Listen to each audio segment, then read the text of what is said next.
Hello and welcome to Whence, a Freemasonic podcast featuring research papers and discussions related to Freemasonry. I'm your host, Brother Robert Johnson. Well, I hope you all had a great week. I was going to feature the second part of James E. Frey's Lost Words series, but I got super swamped in my day job and had no time to edit it into the show. We should be picking it up again next week, and I do apologize. In its place, I do have another piece which is very good, and we can get to that right now. The piece is called Let's Go Out and Sell Freemasonry by author unknown. Now, if the title does not get your attention, I do not know what will. Freemasonry should be sold with all the expertise and all of the ability which we can bring to the sales effort. If you keep reading after those first two sentences, you're the man I'm looking for. I am not advocating that we should go out and sell Freemasonry to the general public. I certainly am not proposing that we continue the insipid newspaper advertisement which I see far too many times in my own state. I don't think that many of the brochures and television spots supposedly informing the public of what Freemasonry really is help us. Not at all. What I suggest is that we sell Freemasonry to the people who really need to be sold on Freemasonry. Let's sell Freemasonry to those who have been Freemasons for some 30 or 40 years and have never bothered to learn about the fraternity. In Missouri, we used to call the Button Masons. A friend of mine, who shall be nameless, as it might hurt him professionally, states, "How do you know yourself to be a Mason?" And he answers with, "By all the pot metal pins which I wear on my lapel." We don't really need advertising. We don't need so much press agentry. What we need to do is sell Freemasonry to our own members. With some 3 million salesmen out working for the fraternity, we could be a working organization once again. We need to sell Masonry to our members, and we need to educate those members. Before someone comes up with a brilliant statement that his particular lodge has the entire membership already sold on Freemasonry, let me ask a few questions. How many lodges in the United States can state that 10% of their membership attend on a regular basis? How many members does your lodge have that haven't attended since they took their third degree? How dedicated can some person be who joins an order and never takes the slightest interest in the workings of that order? Am I proposing that all members become active in the ritualistic work of a lodge? No, I am not. I am proposing that he can intelligently discuss Freemasonry with anyone who might ask him about the order. I would think that we should not only educate and inspire our membership about Freemasonry, but that we should continue to communicate with our entire membership and see that this membership is kept informed about current developments within the fraternity. A man who knows nothing about the orders to which he belongs is a man who, through ignorance and apathy, casts a negative rather than a positive vote toward that survival of Freemasonry. I'm going to take a few minutes to mention our apps which are available for Apple and Android platforms. These let you listen streaming and give you access to bonus features of the show like papers that we read and Masonically themed wallpapers for your mobile device. And a portion of the money that we get from the sale goes into hosting our audio files. Alternatively, if you would like streaming access to the show but would like to do it for free, there is our Stitcher Smart Radio app.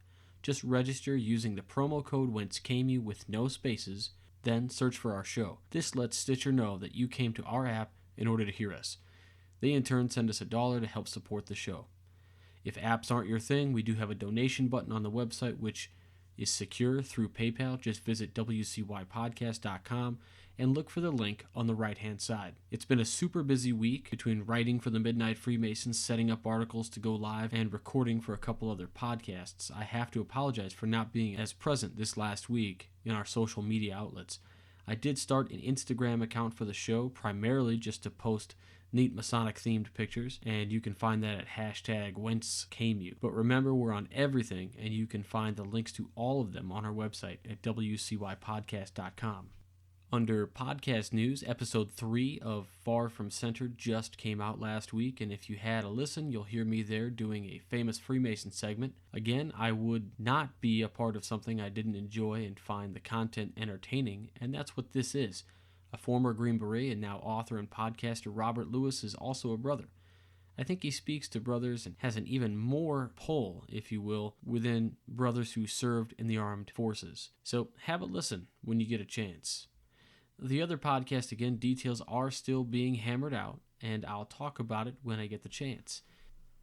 Now, this last week was St. Patrick's Day, and I think I posted something about it, and Brother Stephen had asked me about the Knight Masons.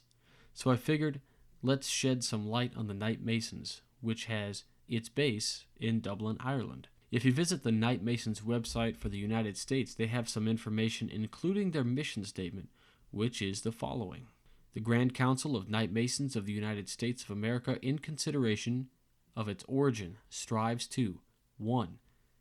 Perpetuate the ancient rituals of the Irish Masonic canon, the Green Degrees, by promoting their frequent and regular conferral in its constituent councils, and by its expectation that such conferral will be executed with an accuracy, a precision, and a dramatic power congruent with the highest traditions of the Masonic institution. 2. Elevate to membership in its constituent councils only those Freemasons who in their character and persons have amply and thoroughly demonstrated in their Masonic lives, by means of a faithful attachment to the institution, a true and honorable record of service to its goals, and a genuine dedication to its high ideals. 3. Foster in its constituent councils the regular exploration and study of Masonic tradition and heritage by means of an aggressive program of scholarly inquiry and research, and to pursue that Masonic learning in the spirit of our Celtic forebears who kept the light of faith burning in times of darkness. 4. Encourage its constituent councils to discover in the pleasures and diversions of the festive board that warm fellowship and that joyous fraternity which have ever characterized and actuated the great spirit of this ancient craft. 5.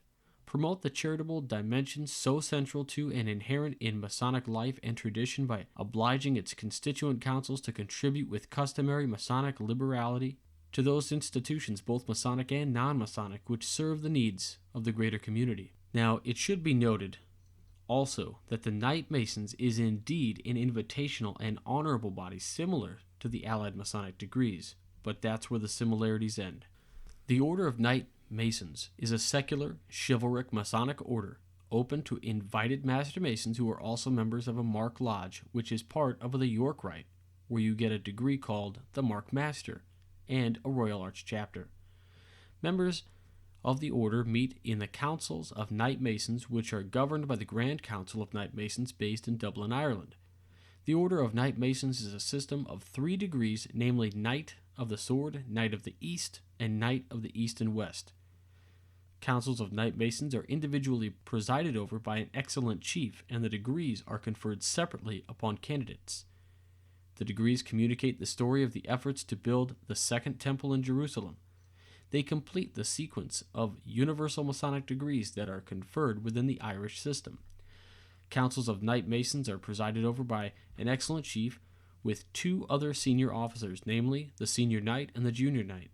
When meeting officially, Knight Masons are permitted to form councils of Knight of the Sword, or councils of Knight of the East, or councils of Knights of the East and West, in order to confer those particular degrees.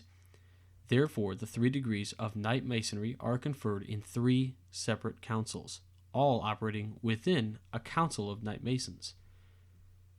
Again, there are 3 degrees conferred within the Order of Knight Masons, all concerning the return of the Jewish people from the Babylonian captivity. The central character in all of these degrees is Zerubbabel.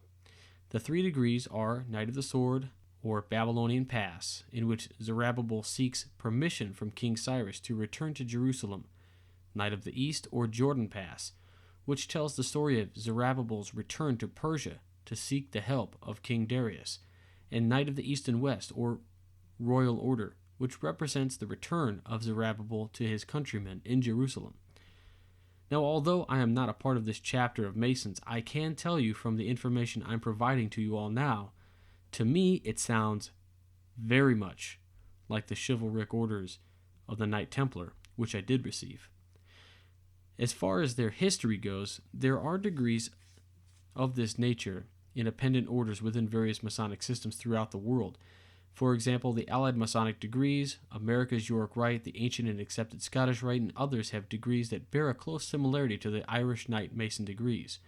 In Ireland, the degrees were being conferred within Masonic Knight Templar preceptories until 1923, When compared to similar ceremonies, the Irish versions of these degrees are very elaborate and exceptionally detailed, and it was decided that they should be given their own governing body and to be allowed to practice independently of the Masonic Knight Templars.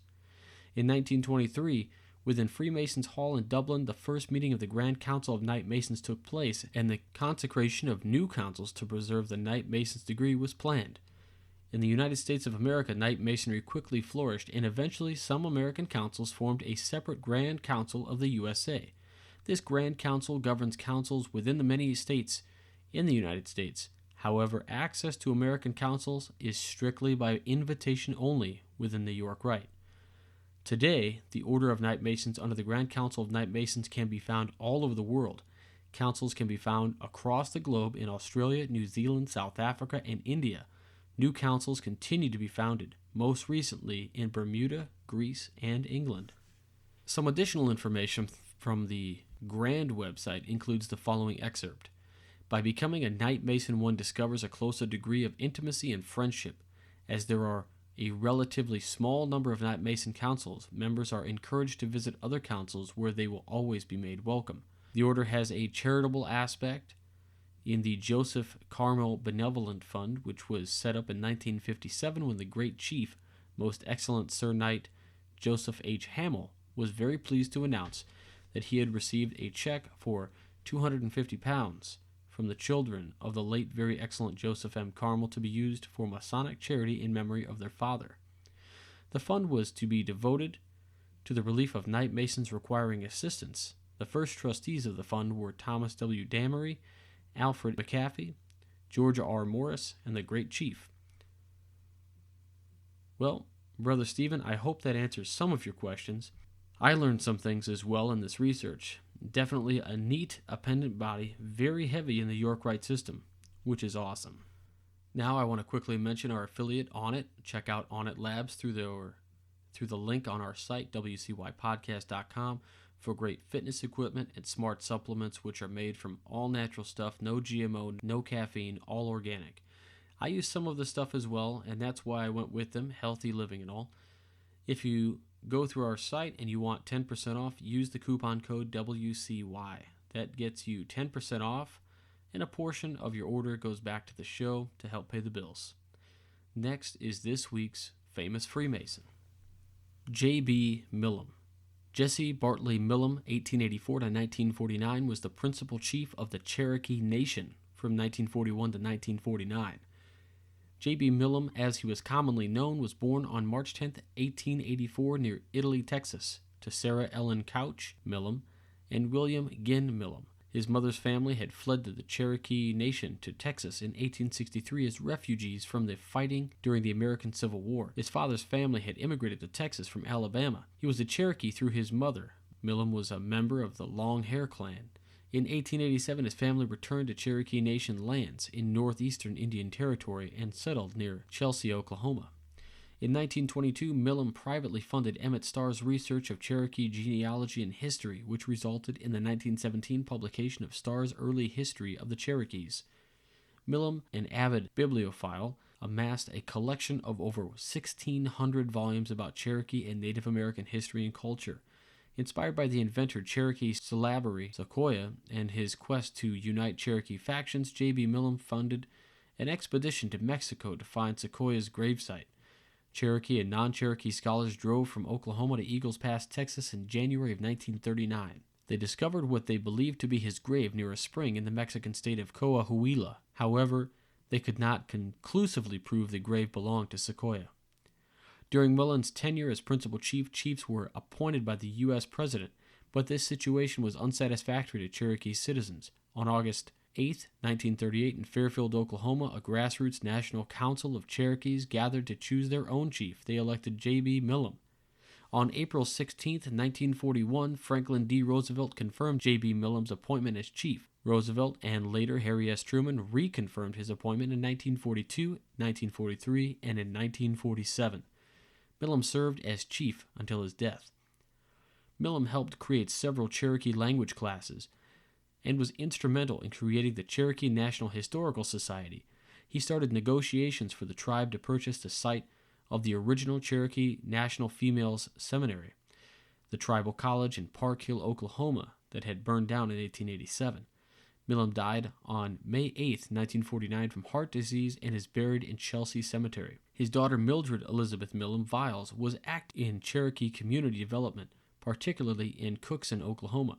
She maintained and expanded upon J.B. Milam's research library. Her son, J.B. Milam's grandson, Philip Hubbard Viles, served as Chief Justice of the Cherokee Nation for 2 decades. J.B. Milam's papers are archived at the McFarland Library at the University of Tulsa. Many of his personal effects and items connected to his membership to the Freemasons and Shriners are in the collections of the Cherokee Heritage Center. Principal Chief Ross Swimmer writes of Milam, "His story is in large part of the internal history of the Cherokee Nation as it continued to function and grow despite the policy of the government in Washington. Milam's life is a touchstone for the history of Indian-white relations." I could not find out his home lodge in either the Scottish Rite system or Blue Lodge, but it is widely reported that he was of the 32nd degree in the Scottish Rite. That's it for this week. Check us out on Facebook and follow on Twitter at Whence. We're also on Tumblr, Pinterest, MySpace, Instagram, and Google Plus at the email address wcypodcast@gmail.com. Check out all of the content on our website at www.wcypodcast.com and keep checking out the Midnight Freemasons for great content 3 times a week, Mondays, Wednesdays, and Fridays by great writers. Don't forget about the Far From Centered podcast with our brother Robert Lewis. And with that, I'll talk to you all next week when James E. Frey returns with the 2nd installment of his Lost Word series. For Whence Came You? I'm Robert Johnson.